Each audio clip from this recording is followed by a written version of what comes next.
And there he is. David Cay Johnston is joining me. He's everywhere. He's in high demand. So I'm so grateful, always grateful when you do join me in front of a stone fireplace. I'm guessing in Western New York, where you live and teach. Absolutely. And we have this stuff called pink Medina stone. It looks pretty brown and gray, but in the right lighting, you can see that it's quite pink, which is unusual for rocks. Oh, I bet it is unusual for rocks. Yeah. I didn't know you were a geology person as well, but Certainly not. very little that you don't know a lot about. And I want to ask you, I want to try to get through as many things as I can with you in about 30 minutes today. So here we go. I've got a list, and I wanted to start with, this might sound hokey, but I wanted to just give you the first question to ask yourself, which is whatever you think is most important right now, because you know pretty much what I want to talk about, I'm sure. What do you think is the biggest kind of crisis point issue right now? Is that easy, or do you think it's just the myriad of all of them together? And go ahead. 2 months ago, Donald Trump declared himself to be our dictator. He didn't say, "I'm our dictator." What he did was post a bogus quote attributed to various people over time. Whatever he does to save America or to save the nation cannot be a violation of the law. And 3 days later, the White House, in multiple places, posted an image of Donald Trump with a regal crown on his head and the text, "Long live the king." Donald Trump is America's dictator. We are living under a dictatorship. What Trump is doing is consolidating his power and vanquishing sources of accountability. So he's eliminated almost all of the inspectors general. Those are the administrative people whose job is to look into the agencies. He has put into the Justice Department Pam Bondi, an utterly corrupt attorney, and Kash Patel, an ideologue with no competence to run that job. He has declared his desire to sweep Americans off the street and render them to a notorious death camp prison in El Salvador. He has ordered universities to bow down to him. Some have, some haven't.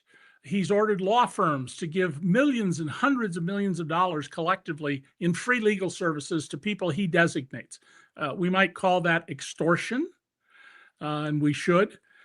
So people need to be aware that the door on keeping your liberties is closing. And if you're a Trump supporter and you think, well, he's going to go after people I don't like, I'm okay, you don't know anything about the history of authoritarianism. Among the first people the dictator will turn on are supporters who in any way don't do exactly what he says or fit a profile where he needs to terrify other people. So, we're under a dictatorship. We can still emerge from this a free people, but not if people bury their heads in the sand, and not if they don't act. Now, I don't expect everybody, Pete, to be brave enough to stand up to Donald. So get behind people who are. That would be the thing to do. Well, what do you make of the resistance as it stands right now? I think one measure that you're seeing pretty clearly is this Bernie Sanders AOC tour, where they're drawing like tens of thousands of people in places that aren't highly populated. And what people do live there, they're often MAGA, they're Trumpers. And so they're in Idaho, they're in Montana, they're in Northern California, in a red area of California. A lot of people don't know a lot of conservative areas out there, as well as several other places. I guess they're just wrapping up the tour. But what do you make of the resistance? What do you make of Democrats, the electeds, in terms of the reaction to what you, sir, refer to as we're living under a dictatorship? What do you make of how we're handling it, how we're reacting to it? I wouldn't overvalue these Bernie Sanders AOC rallies. Oh, that's right on. Journalists who are there, who talk to people in the audience, find that they are overwhelmingly Democrats or anti-Trump Republicans. And there's a new survey out that indicates that only about 1% of Republicans who voted for Donald Trump regret their vote, and the number is similar for independents.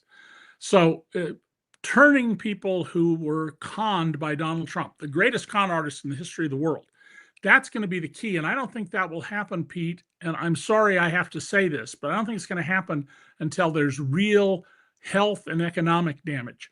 When a poor Republican Trump supporter finds out their child will die because of cuts to Medicaid, or grandma died prematurely for lack of insulin at a price she can afford, when people don't get their Social Security checks and are told, oh, that's too bad, that's when you're going to start to see a change. And Steve Bannon, Trump's former campaign manager and advisor, has said repeatedly, don't mess with Medicaid. It'll turn your supporters against you. Let's hope that he does, even though it's going to cause horrible results. Sadly, I think you're probably right, but I would look at it as the trifecta of lose your job, lose your health insurance, lose your portfolio, your retirement portfolio, and let's not forget, pay more for everything on top of all that. That, sir, seems like a scenario that's not that unlikely, and that would be the perfect storm of kind of economic damage to certainly, well, everybody. Obviously not the most affluent amongst us, but most Americans. Even the big Wall Street firms are saying that it's very likely we're going to go into a recession. And the people who lose jobs in a recession are not what's called the primary labor force. It's the tertiary labor force, the people on the edges who have work when good times are good or decent and lose their jobs when it isn't. Although in this case, we're seeing lots of people who were in the primary workforce, like scientists and lawyers at the federal government, lose their jobs. But absolutely, the economics of this are going to matter. And just let me have a moment on tariffs. Yeah, let's do tariffs. A tariff is not just a tax on imported goods. This is the most crucial thing to understand. A tariff is a tax. It's a tax paid by the consumers at the end of the day. But here's what happens. It allows domestic manufacturers to raise their prices. So imagine that you own Pete Dominick cars and you sell your cars out of the factory wholesale at 10 grand each, and you make a $1 grand profit. Trump raises the price of the competing Chinese car to with a tariff to $16,000. Right. You're not going to sell your cars anymore for 10. You're going to raise your price to $15,000. Your profit's going to be $6,000 a car. Now, because the prices are higher and more people can't afford a car, you're going to sell maybe half as many cars. You're still much better off. You'll have 3 times as much profit from this. Donald Trump's tariffs, and I don't think he understands this, but they are a scheme to raise prices and enrich the super rich who own manufacturing businesses at the expense of ordinary Americans. And that's a fundamental to his complete ignorance of economics, even though he was given, didn't earn, but was given an economics degree by an Ivy League school, Penn. Well, it would seem that most Republicans who are sycophants of his or intimidated by him or whatever are also completely ignorant on how economics works. Even those who used to know how it worked, or at least had opinions as to how it worked. Then there's a few Republican senators who have been consistent in terms of being anti-tariff their whole life, like Rand Paul. But one thing you're hearing, I just wanted to get a kind of succinct but poignant answer on this, is that this whole trade war could have the effect. You've seen the Commerce Secretary and the rest of these wallflowers, that weird Treasury Secretary. It's going to rebuild manufacturing plants in America. And we're going to be back to the old days. We're going to have manufacturing here in America. And the thing that have to be smart to understand is, we don't have 3D manufacturing power plants builders. Like, it takes years to build a plant. And by the way, it felt like the chips and what the legislation passed by Democrats was building actual manufacturing plants for batteries and other renewable things. And they cut the investment on that. And they think they're going to bring iPhone manufacturing plants. They're not going to build these. They would take years, right? So this whole idea that the trade war is going to create America of the old, make America great again, and have all of these manufacturing plants like we used to from where you live in Rochester now, where I grew up in Syracuse, there's no possible way that's going to happen, right? With almost every sector, I would imagine. Maybe you're going to point to one or two. You could cherry pick this or that. Well, and especially it's not going to happen because of, and I want to reintroduce a phrase to the American lexicon, Donald Trump is a flip-flopper. We're going to have tariffs. Oh, we're not going to have tariffs. We're going to have this tariff. No, we're going to have that tariff. No one's going to invest billions of dollars when Donald Trump doesn't have a clear plan, and he flip-flops and he grants exemptions. He granted an exemption in one case on a tariff to a firm that donated $1 million to a cause that he wanted, one of his political funds.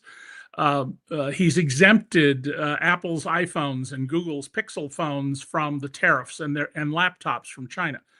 And I don't think a lot of people appreciate goods move back and forth. There are a part made in Michigan goes across to Windsor, Ontario, where some work is done on it. It comes back to Pennsylvania.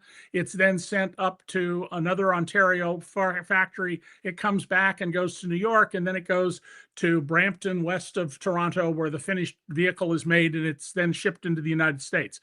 These are very complex supply chains that were built up over years and are highly efficient. Right. And people are not going to change those things without a lot of effort. And, it isn't like we don't have manufacturing.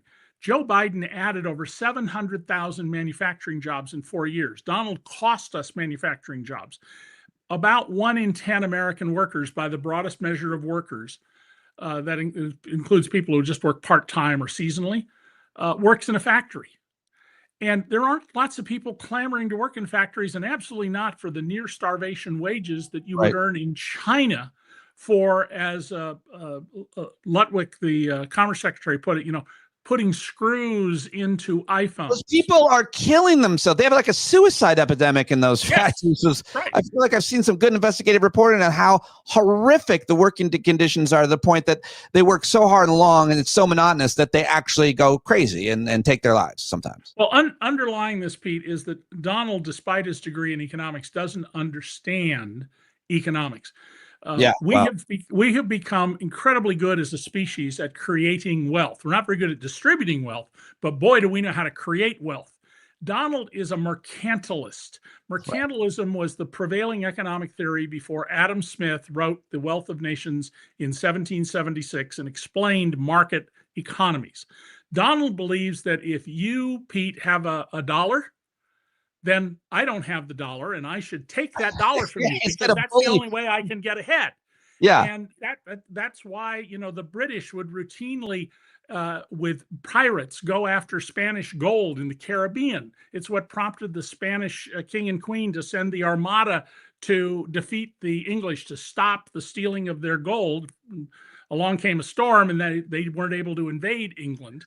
But this notion that there's a sort of fixed amount of wealth, and every dollar you have is a dollar you must have taken from me or deprived me of, is what drives Donald's absolutely crazy understanding of economics.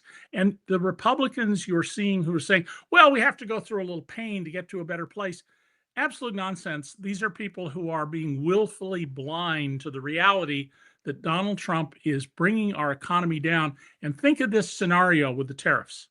What if the EU, which has more people than the United States. Right. They're going to remake markets because of where people live. EU works with other markets, and they start working with China. They bring in, Asia. Well, what if the EU, the United Kingdom, Canada, Japan, South Korea, Singapore, Australia, and New Zealand created a free trade zone that excludes the United States? That would be deep trouble for us. What if they allowed China and India, even on a limited basis, into that free trade zone? And here's another one to think about. One of the biggest subsidies Americans have is the US dollar is the reserve currency. There's roughly 1 trillion literal paper dollars out there that are outside of the US. And so long as they don't come back to the US, that's a gift to us of all that money.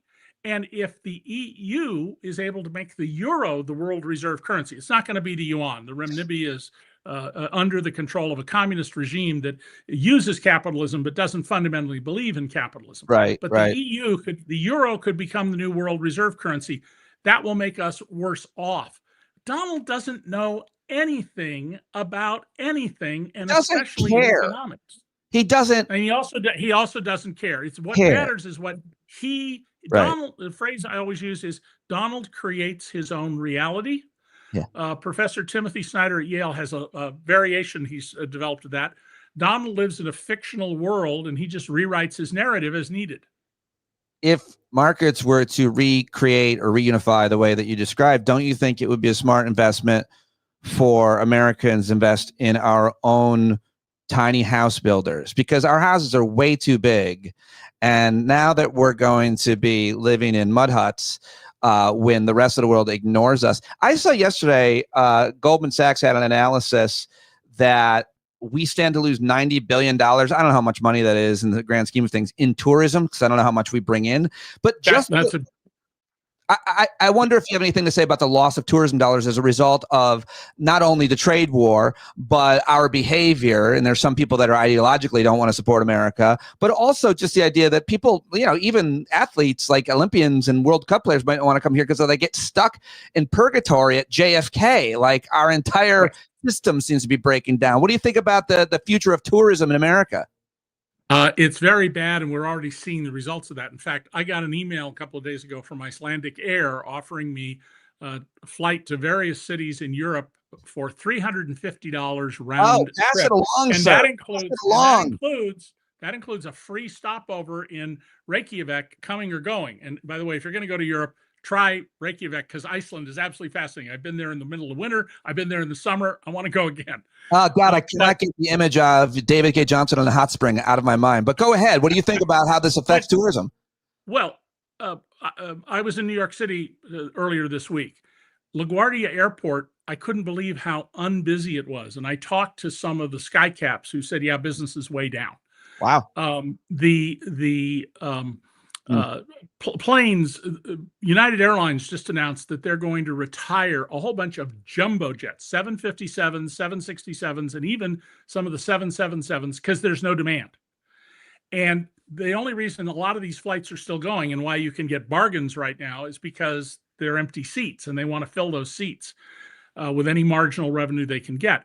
But if you want to come to the US, you run the risk of what will happen to you. We've had people at the border, instead of being turned away if we don't approve you, instead of being, marched over, you've got to buy a ticket on this airline and we're going to sit here with you until the plane goes and leaves. They've been arresting people and holding them. In one case, a Canadian woman for 12 days. Oh. So they're discouraging in the most serious way. Apparently, the value of homes in some of the snowbird communities around Vegas and Phoenix is falling already.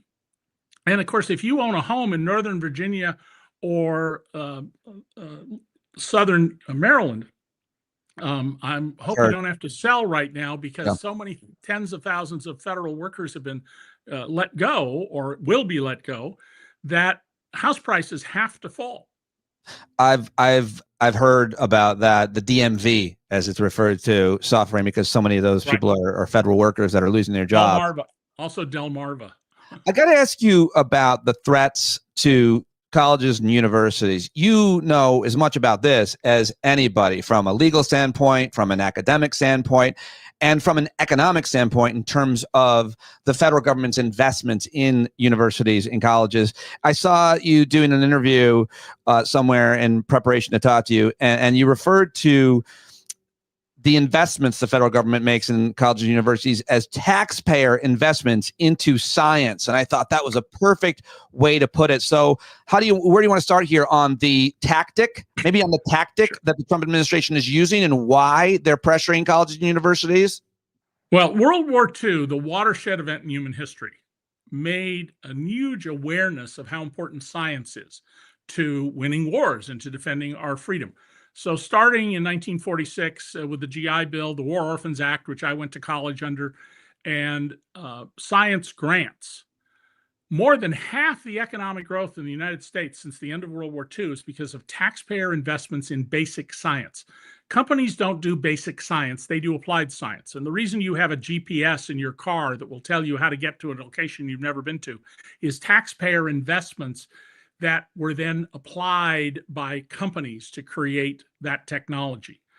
And so when you're cutting science research, you're deciding to be poorer in the future. You're also deciding by stopping a whole bunch of grants. I mean, cancer research, kidney disease research, brain research, Alzheimer's research.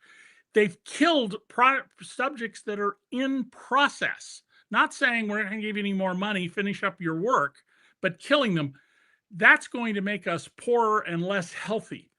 Now, on the other front, it is one of the most disgraceful events in American history that Columbia University bowed down to Donald Trump. If Columbia University, which has an endowment of over $13 billion and could have made up the loss of the $400 million of federal money with 3% of its endowment and which could have, of course, sued to say you can't do this to us, and we don't know the outcome of litigation like that. But had Colombia stood up to Donald Trump and said, no, we have free speech, we have freedom in America, you're not our dictator, I believe they could have raised that $400 million in a week.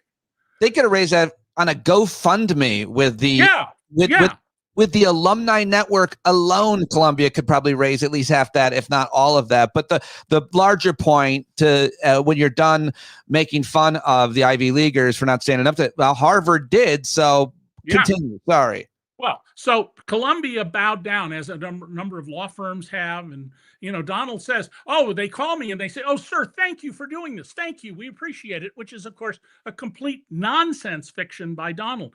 Now, Harvard, which has the biggest endowment, over $50 billion, and is at risk for about apparently $9 billion of federal funding, they're standing up to Trump. They're fighting back. There's now been a coalition created by the Big Ten colleges in their sports area, that if you attack our academic freedom, we will act as one. We'll follow the NATO rule. An attack on one is an attack on all. And so it's going to be tougher because of the cowardice of the trustees and administration of Columbia University. But we're seeing pushback. That is incredibly important. We're seeing some law firms saying, no, we are not going to give you $100 million of free services for causes or groups that you want. We're not going to submit to extortion. So there needs to be more standing up to Donald Trump. And hopefully, frankly, Donald will continue to defy court orders, because the Supreme Court is not going to stand for a president who says, you have no authority, I'll do whatever I damn well please. If they do, then what's the point of having a Supreme Court? Well, that's a good question. Let me come back to the courts and the court orders, because I just want to ask you another general question, which is, I love one of the things I've always loved about you and that you've always taught us, just by living your life, role modeling behavior, DCJ, which is you read a lot of international media from Israel to Europe to Asia.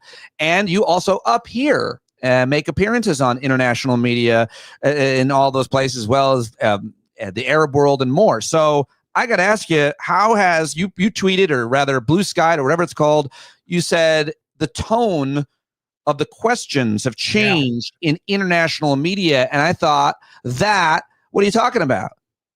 Yeah, just this morning I did 2 overseas shows, and the questions from London and the Middle East were very different, as were the questions from Cairo the day before. When Trump first came into office, it was all, isn't this really great? Trump says he's going to do all these great things. Now the questions are ominous. They're skeptical. They're, what the heck happened to the United States? I was on a panel a few minutes ago on Al Jazeera with 2 other people, a journalist and a Harvard professor, and we all agreed America is living in a dictatorship now, even if people don't recognize it. When I brought up 2 months ago, when Donald declared his dictatorship on the same channel, I got pushback. Not getting any pushback about that anymore. The rest of the world recognizes what's going on. And don't miss that Holman Jenkins, a Pulitzer Prize-winning columnist for the Wall Street Journal, and I'm not a fan of Holman Jenkins' work at all, but he ran a piece last week that Donald Trump needs to be removed.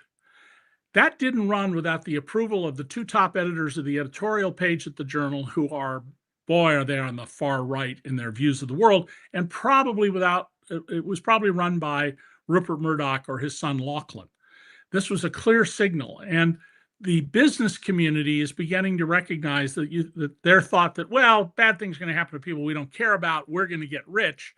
That's not how it's going, and that's not how it's going to go. We're going to be poorer, not wealthier, if Donald Trump isn't stopped, and that's the point Holman Jenkins was making. Unfortunately, if you remove Donald Trump, you get J.D. Vance, who's young, vigorous, and just as slippery, dishonest, and anti-democracy as Donald Trump.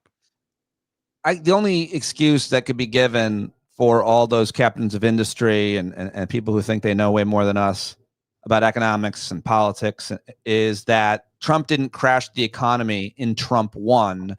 He won't do it in Trump 2. And obviously he did because of COVID. But without COVID, he gave us a tax cut. So all these people, these decision makers, these influencers, these bankers and captains of industry and media pundits all said, we already, it's not going to be worse. And it wasn't that bad. It was good for us. For rich people, they got a huge tax cut.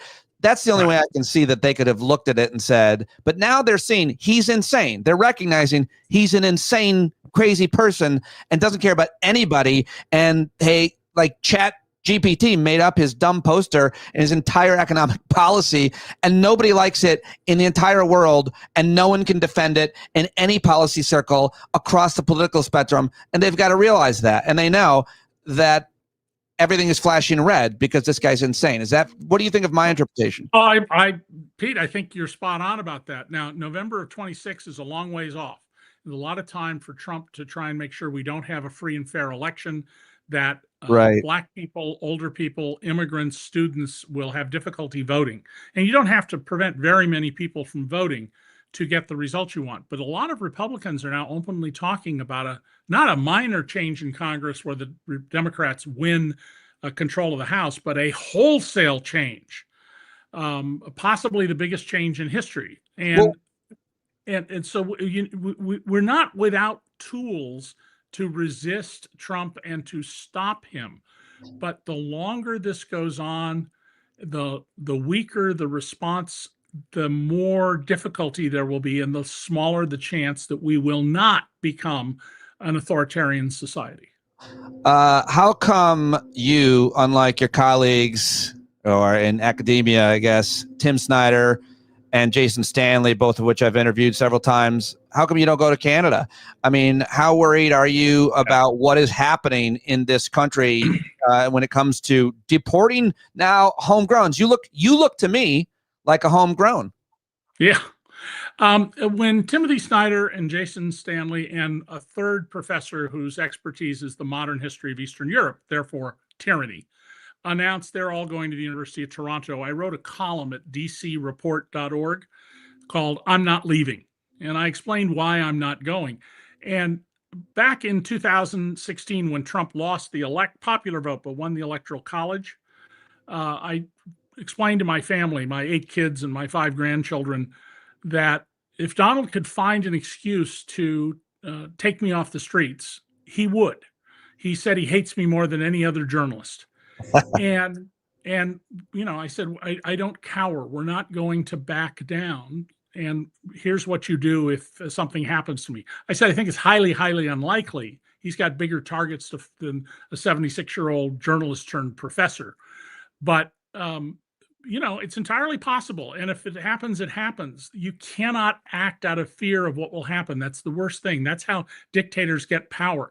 You have to stand up to them. You have to do what's right and accept that there may be terrible consequences. And let me be clear about this.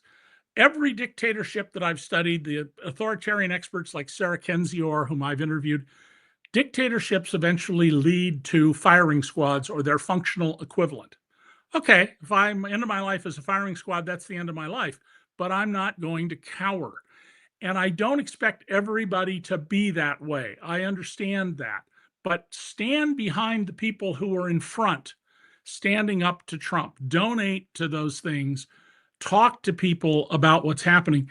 And once the economic damage leads to things like, children dying because of Medicaid and insulin going back to $1,000 a month and people having to ration insulin and therefore shorten their lives, that is killing people, we may begin to see some separation here from the people Donald has conned into thinking he's their friend. When you get rid of, as a practical matter, he has gotten rid of job safety inspection. If you're a blue-collar worker, how does that help you? It puts you at danger. You're going to lose an arm, a leg, or your life. Right. Let me just ask you here at the end about these court orders and the Trump administration's defiance of them. You got a district court judge, you got the circuit court judges 3-0, and then you got the Supreme Court 9-0. And somehow they've twisted it into, the Supreme Court decided for us. We're focused a lot on this Abrego Garcia, but you could look at, 60 Minutes did that piece where the vast majority of the 200 or so that they sent had not been accused of or convicted of a crime. So What do you make of what we're seeing play out right right now, the Trump administration defiance of these court orders. Some people call it a constitutional crisis. You've already said we're living in a dictatorship, but specifically everybody's looking at this as some kind of a like threshold moment. What are your thoughts? It absolutely is. When Hitler came to power, the Weimar Republic conservatives and business leaders said, well, if we make Hitler chancellor, we can control him. And they quickly discovered they couldn't. And the same is true of Donald. You can't control him. So the first big incident, the burning of books in Berlin, was at the Institute of Sexual Studies.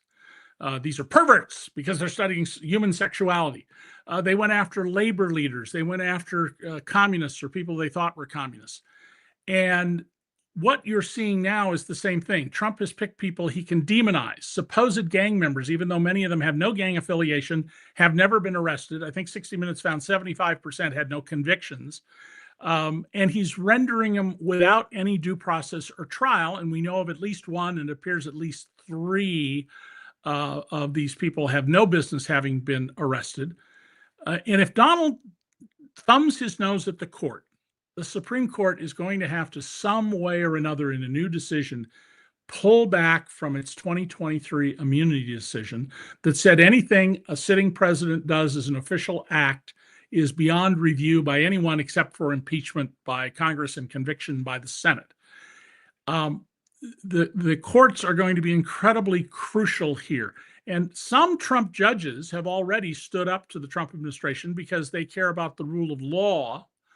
But we've also seen judges who weren't Trump appointees who've turned out to have rubber spines.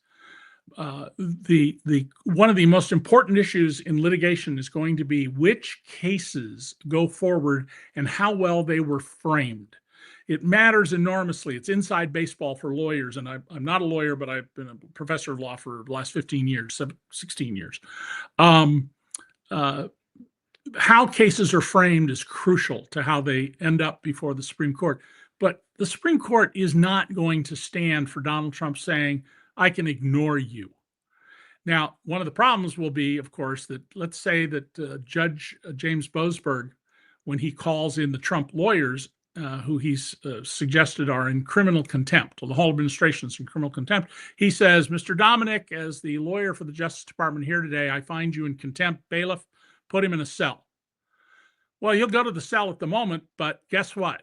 The marshals actually work for the executive branch, and Pam Bondi will place a phone call and say, hey, let lawyer Pete Dominic out. This is a completely lawless government. It has no respect for the rule of law. And we're going to need some clear court decisions, particularly framed in a way that will enable Trump Republicans on Capitol Hill to separate themselves. And if there's anything the politicians want, it's to get reelected until they're ready to retire. And so to the degree that the members of the House and Senate in 2026 fear they will be turned out, they'll do a lot of things, including breaking partially with Donald. In a dictatorship, as you've described it, we don't have free and fair elections. So do you think we'll have free and fair midterm elections? I think the litigation you're already seeing underway about people's right to vote is absolutely critical to what's going to happen in the 2026 elections, because those are not presidential elections. The differences in the rules among the states are very important. We have very good news in Wisconsin. They didn't elect someone who would have made sure that union members, black people, old people, et cetera, would have a hard time voting. Trump has issued this executive order claiming control of elections. I'm sorry, no, the Constitution says the states are in charge of their elections unless Congress passes a law to the contrary. And there isn't such a law. He doesn't have the authority. But there are going to be great efforts to block people from voting, to not count their votes, basically to steal the election. And Donald in so many ways has signaled this.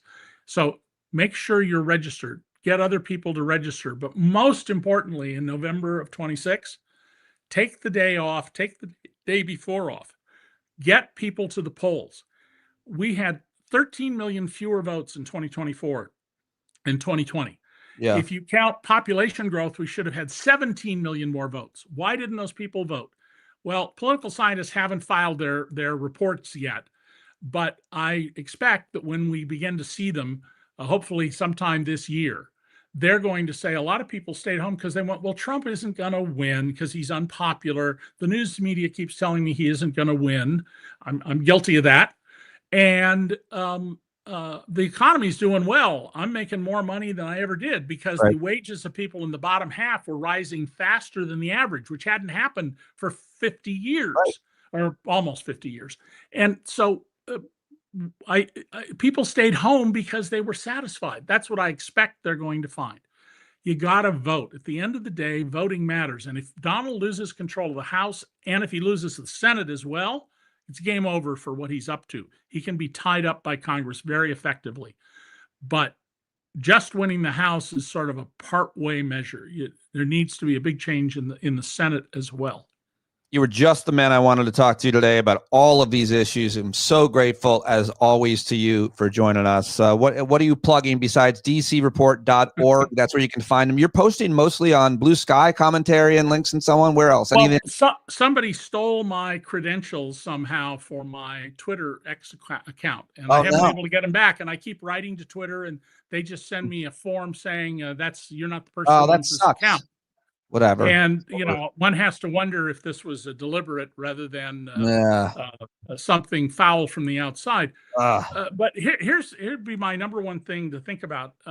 RIT is one of the top 100 universities in America. We're producing enormous numbers of first-rate STEM graduates. Plus, we have arts. So I really think of us as a STEAM school: science, technology, arts, mathematics, and engineering. And what we don't have are enough young women.